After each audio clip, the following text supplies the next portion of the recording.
우리 사무엘상 13장 말씀, 사울이 40세에 왕이 되었고요. 즉 왕이 된 지 2년이 지났다라고 밝히고 있습니다. 1절에 말씀하고 있죠. 사울이 왕이 될 때에 40세라 그가 이스라엘을 다스린 지 2년에 이때 사울은 블레셋과 전쟁을 치르게 됩니다. 2절과 3절에 보면 이스라엘 사람 3,000명을 택하여 그 중에 2,000명은 자기와 함께 믹마스와 베들산에 있게 하고 1,000명은 요나단과 함께 베냐민 기브아에 있게 하고 남은 백성은 각기 장막으로 보내니라. 요나단이 게바에 있는 블레셋 사람의 수비를 치매 블레셋 사람이 이를 들은지라 사울이 온 땅에 나팔을 불어 이르되 히브리 사람들은 들으라 하니.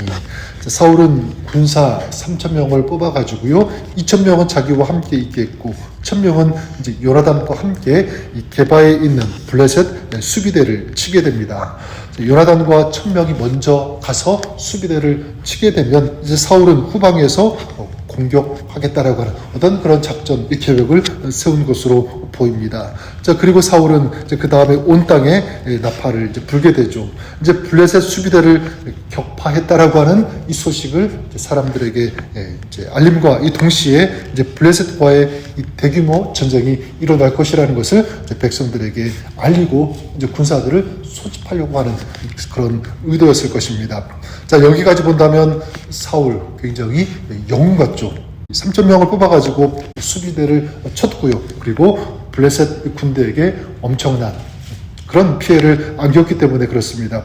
자, 그런데 상황이 이제 돌변합니다. 급변하는데 이제 5절에 이렇게 말씀합니다. 블레셋 사람들이 이스라엘과 싸우려고 모였는데 병거가 3만이요 마병이 6,000명이요 백성은 해변에 모래같이 많더라.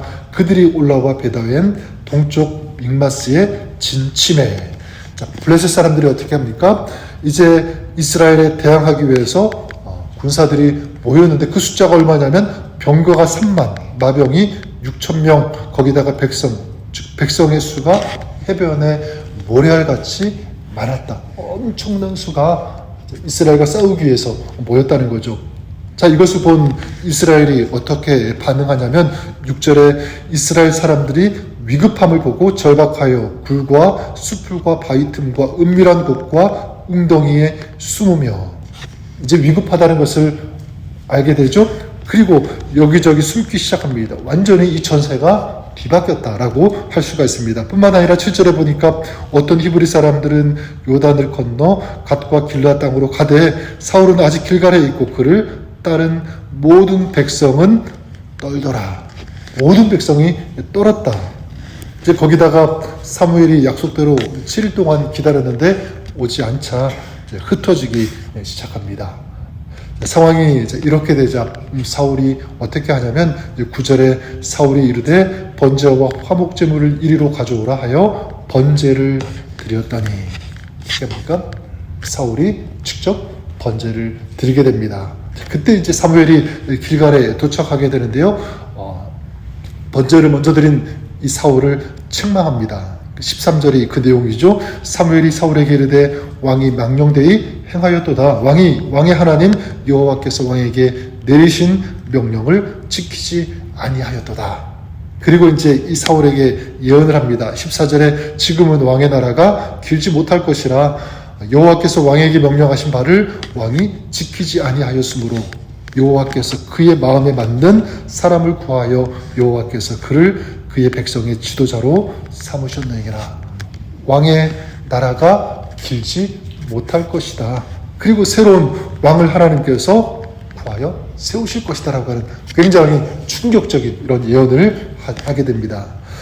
자, 그러면 이 사울에 대해서 이렇게 예언하는 이유가 무엇인가? 지금 사무엘이 지적하는 이 사울의 죄, 그리고 망령되이 행했다라고 하는데 그 망령되이 행한 그 죄가 무엇인가? 이렇게 생각하면 이 제사를 드려서는 안 되는 사람이 월권해서 제사를 드렸기 때문에 이 제사장만이 드릴 수 있는 이 제사를 사울이 드렸기 때문이다라고 할 수 있습니다. 물론 틀린 건 아닙니다. 자, 그런데 이것은 표면적인 이유이고요. 저는 더 깊은 죄가 있다라고 생각합니다. 그 죄가 무엇이냐면 바로 이것입니다. 하나님 없이 전쟁을 치르겠다. 그리고 하나님 없이 이길 수 있다라고 믿은 것. 그러니까 뭐냐면 지금 이 상황 그리고 이 전쟁 가운데 하나님을 완전히 잊어버리고 배제시킨 것이라고 할 수 있을 것 같아요.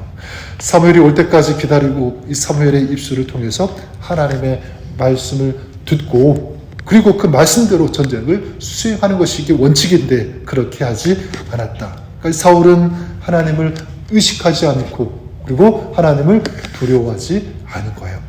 자, 바로 이 하나님이 없는 그런 사람의 모습, 이 전형적인 이 모습을 사울이 보여주고 있는데 이렇게 하나님이 없는 그 사람에게 나타나는 증상들이 있습니다. 오늘 우리가 살아가면서도 하나님 없이 하나님을 의식하지 않고 하나님을 경외하지 않고 두려워하지 않고 산다면 나타나는 그런 증상들이 있는데 두 가지를 꼽을 수가 있습니다. 한 가지는 무엇이냐면 바로 두려움이라고 할 수 있을 것 같아요. 두려움. 7절에 보면 어떤 히브리 사람들은 요단을 건너 갓과 길르앗 땅으로 가되 사울은 아직 길갈에 있고 그를 따른 모든 백성은 떨더라 이렇게 말씀했죠. 모든 백성이 떨었는데 저는 이 중에 바로 사울도 들어갔을 거라고 생각합니다. 사울도 떨었을 것이다. 두려웠을 것이다. 처음에는 기세등등했죠. 블레셋 병거가 산만에다 수천 명의 이 마병과 같은 모래와 같은 소식이 이제 들려오게 되니까 처음에는 막 그냥 다 이길 것 같았는데 그 적들의 숫자를 보면서 두려움에 떨기 시작합니다. 사울도 그랬을 거예요. 자, 그렇다면 그 순간 어떻게 해야 됩니까? 자기가 잘못했음을 알고 하나님을 다시 찾고 기도했어야 되는데 그런데 사울은 그렇게 하지 않았습니다. 불안감, 이 두려움에서 벗어나지 못하고 있는 사울의 이 모습, 결국 그 근본적인 그 이유는 무엇이냐면 하나님을 의식하지 않았기 때문에 하나님을 생각하지 않고 하나님을 의지하지 않았기 때문이라고 말씀드릴 수 있습니다. 또 한 가지 하나님이 없는 사람에게 나타나는 이 증상, 바로 기다리지 못하고 조급하다라고 하는 이것입니다.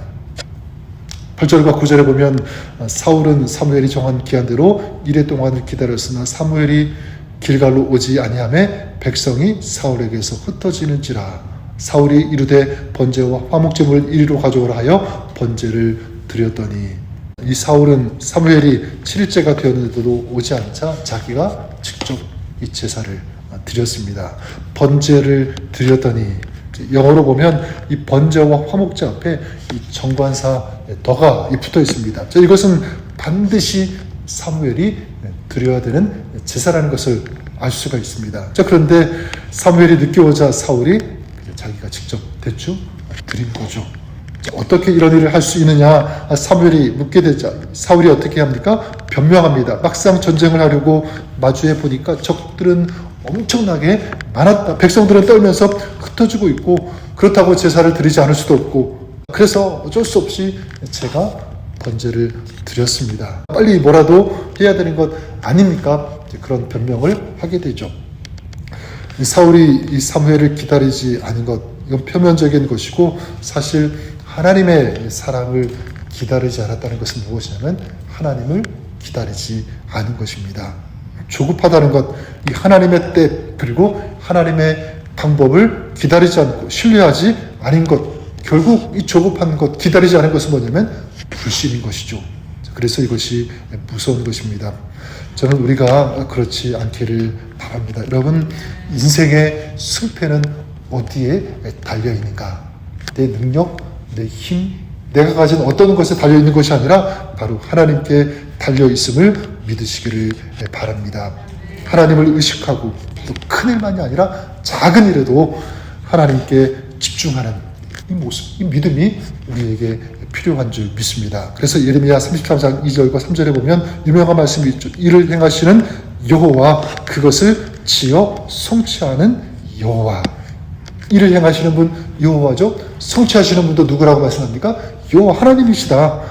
그래서 그 이름을 여호와라 하는 자가 이같이 이르노라. 너는 내게 부르짖으라. 내가 내게 응답하겠고 내가 알지 못하는 크고 비밀한 일을 내게 보이리라. 내가 하나님께서 모든 일을 이루신다, 성취하신다.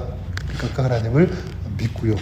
하나님을 의지하고 기도하고 부르짖으면 우리 하나님께서 응답하시고 우리가 알지 못하는 크고 비밀한 것까지 우리에게 보이시는 행하시는, 역사하시는 그런 하나님이 우리 하나님이신 줄 믿습니다. 결국 우리가 주님을 찾으면, 하나님을 찾고 의지하면 하나님께서 우리의 인생을 이끌어 가신다라고 하는 명확한 이 진리를 오늘 말씀을 통해서 우리는 확인할 수 있고 볼 수 있는 것입니다. 저는 그런 의미에서 저 여러분 오늘 우리 삶이 좀 그랬으면 좋을 것 같아요. 다른 어떤 것보다도 주님을 부르고 주님을 의식하면서 또 주님의 그 동행하심을 구하면서 살아가는 오늘 하루 또 우리의 삶이 될 수 있기를 바랍니다. 그렇게 주님을 찾을 때, 주님을 의지하며 기도할 때 오늘도 우리 삶 가운데 주님께서 함께 하시고 하늘의 놀라운 은혜를 베풀어 주시며 승리할 수 있도록 축복해 주시고 동행해 주실 줄 믿습니다. 이 은혜 가운데, 믿음 가운데 살아가시는, 승리하시는 오늘 하루 여러분의 삶이 될 수 있기를 다시 한번 주님의 이름으로 간절히 축원합니다.